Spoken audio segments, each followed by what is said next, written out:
Welcome to our introduction to Greek mythology. In this session, we will explore the fascinating world of gods, goddesses, heroes, and mythical creatures. We will also connect these myths to their lasting influence on culture, literature, and art. I encourage you to engage fully with this lesson as it will prepare you for our upcoming third quiz. Get ready to discover how these ancient stories have shaped the world. These are the things that we shall be discussing in this video. First, a brief introduction on Greek mythology and its origin. Second, the major Greek divinities. Third, the minor Greek divinities. And lastly, the other characters in Greek mythology. So by the end of this lesson, you should be able to identify the key elements of Greek mythology. Let's begin with an overview of Greek mythology. Greek mythology is composed mainly of stories about gods and goddesses, but it's not religion.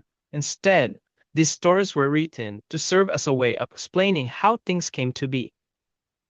Some stories in Greek mythology were also written to teach about various subjects, such as the responsibilities of humans, right and wrong behavior, love and hate, emotions, strengths and weaknesses of humans, family relationships, rivalry, and conflicts, among others. However, there are also myths that do not serve to explain anything. These function as a form of pure entertainment and were told by ancient Greeks to each other to pass the time. There are three works that serve as the basis for the classical Greek mythology. These are Theogony by Hesiod and the Iliad and Odyssey, both of which were written by Homer. These three works contain most of the basic themes and characters found in Greek mythology. Among the prominent characters of Greek mythology are the divinities. Divinity means the state of being God.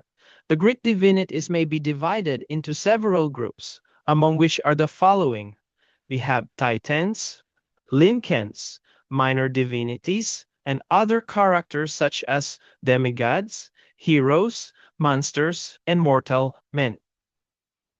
The Titans are one of the first groups of gods in Greek mythology.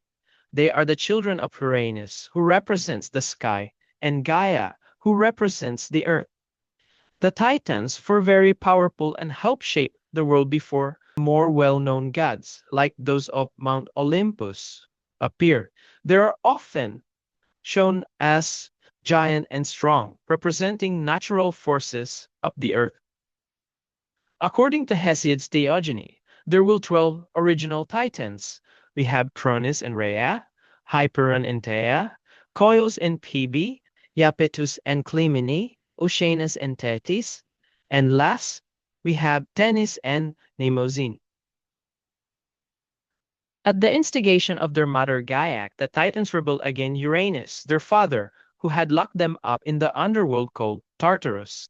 Cronus led them to depose Uranus. When they defeated Uranus, the Titans declared Cronus as their leader.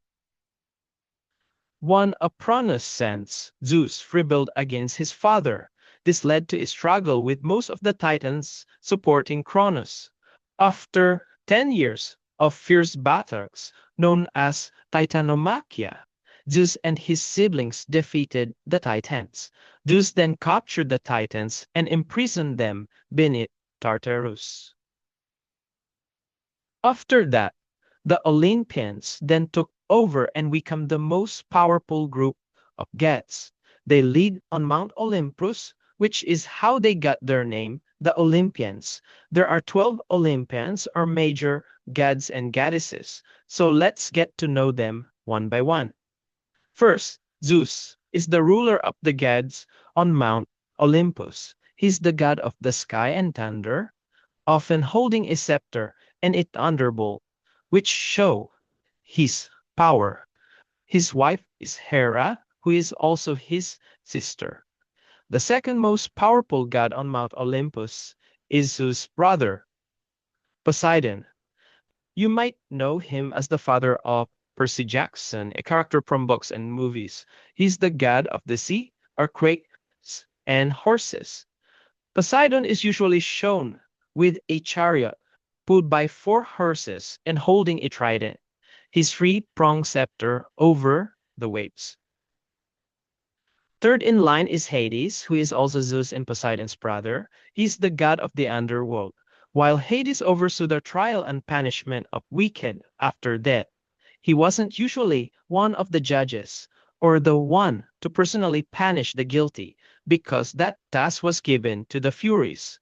Hades is often shown with a bird and a solemn, mournful expression. He holds a bident, a two-pronged fork, similar to Poseidon's trident. Next we have Apollo, the son of Zeus and Leto. He is the god of sun, music, poetry, and purity. Apollo is usually shown as the birdless and athletically built, often holding a bow, an arrow, or a lyre. The next Olympian is Ares, the eldest son of Zeus and Hera. He's the god of war and is often considered the most disliked god by both gods and humans, except by Aphrodite, who had many children with him. Ares is usually shown wearing a helmet, a shield, and carrying either a sword or spear. Next we have Hephaestus, the brother of Ares. He's the son of Zeus and Hera and the god of fire. He's the blacksmith. For the gods, Hephaestus is often shown as a bearded, stocky, and lean, lacking the physical beauty of the other gods. He doesn't inspire the same respect, but he's still powerful. He's usually depicted wearing an oval cap and carrying a hammer and an anvil, despite being considered ugly and crippled by his own mother. Hephaestus was married to Aphrodite. Next we have Hermes, the half-brother of Ares and Hephaestus. He is the son of Zeus and Maia, one of the seven daughters of Titan Atlas. Hermes is the god of commerce, travelers, and thieves. He is also the guide of souls and the messenger of the Olympian gods. He is usually shown as an athletic, nude youth, easily recognized by four things: a broad-brimmed hat, or the petasos, winged sandals or talaria, a purse and herald's wand, which is the kerykeion. Moving on to the goddesses. First we have Hestia. She's the older sister of Zeus and goddess of the heart or fireflies. He's also the virgin goddess. There are only a few images of Hestia. She's usually shown as a modest, middle-aged woman wearing a veil. Sometimes she is pictured standing by a large fire, holding a staff or some flowers in her home. The next goddess is Hera, the wife and sister of Zeus. She is known as the goddess or marriage and is mostly closely associated with family and the welfare of women and children. However, her marriage was unhappy because Zeus had many affairs. Hera is often shown with Zeus as a fully clothed, majestic woman of serious beauty. She wears a cylindrical crown called Itpolos, or a red and veil. Sometimes she carries a scepter topped with a pomegranate, symbolizing fertility, and a cuckoo, a token of the way she was moved by Zeus. Next, we have Demeter. She's the goddess of fertility, agriculture, and the harvest. She's also associated with the chaining of prison, especially through her grief over the loss of her daughter Persephone. Next, Athena. Athena was born in a miraculous way. When Zeus learned that his next child might overthrow him, he swallowed his first wife, Metis, who was already pregnant.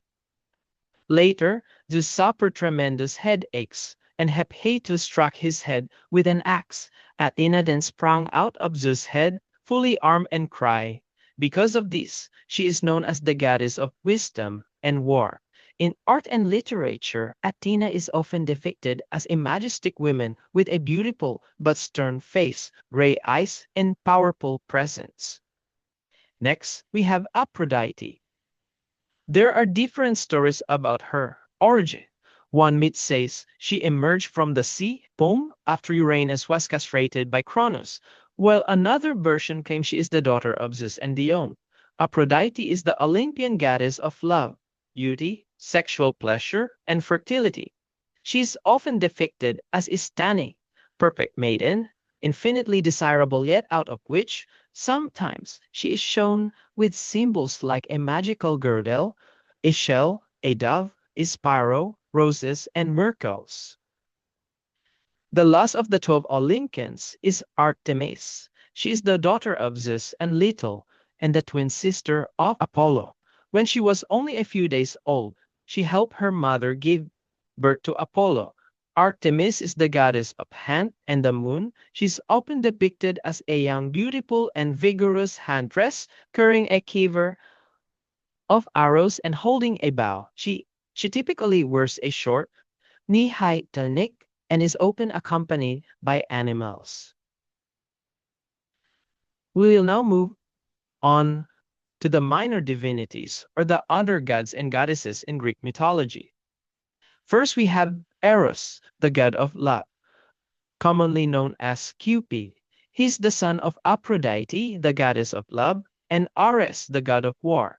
Eros is often depicted as a young winged boy with a bow and arrows, which he uses to make people fall in love. He's considered the personification of love and desire. Second is Dionysus, the god of wine, revelry, and ecstasy. He's the son of Zeus and Semele, mortal princess. Dionysus is known for his vile and carefree nature, bringing joy, madness, and freedom. He's often shown with red vines, wine cups, and accompanied by followers like satyrs and maenads. Third are the nymphs, beautiful maidens who are closely connected with nature. They are the guardians of forests, rivers, mountains, and other natural features. There are five types of nymphs. The naiads, these are the freshwater nymphs often associated with rivers, streams, lakes, and fountains. The Nereids and Oceanids. The Nereids are the daughter of Nereus, the ancient sea god, while the Oceanids are the daughter of Oceanus, that titan of the ocean. Both are the sea nymphs who dwell into the ocean. The Oryx, these are the mountain nymphs, inhabiting the forests and caves of mountains and hills. The Hamadryads, these tree names are closely tied to specific trees. They are often depicted as living in harmony with this tree they protect. The Dryads, these are also tree nymphs, but they are specifically linked to oak trees, unlike the Hamadryads who protect all types of water. Another minor divinity is the Fates. There are three goddesses who control the destiny of all humans. First, Clotho spins the thread of life. Second, Lachesis assigns each person their destiny. And third, Atropos cuts the threads of life, bringing an end to a person's existence. Next are the Furies, also known as the Araenies. They are responsible for punishing wrongdoers in the afterlife. Disipone is the avenger of murder. Megara punishes crimes, especially martial infidelity, and Alecto is the punisher of the moral crimes. Last on the list of the minor divinities are the Muses. They are nine goddesses who represent different arts and sciences, and are also daughters of Zeus and Nemesis. These muses are Calliope, the muse of epic poetry; Urania, the muse of astronomy; Melpomene, the muse of tragedy;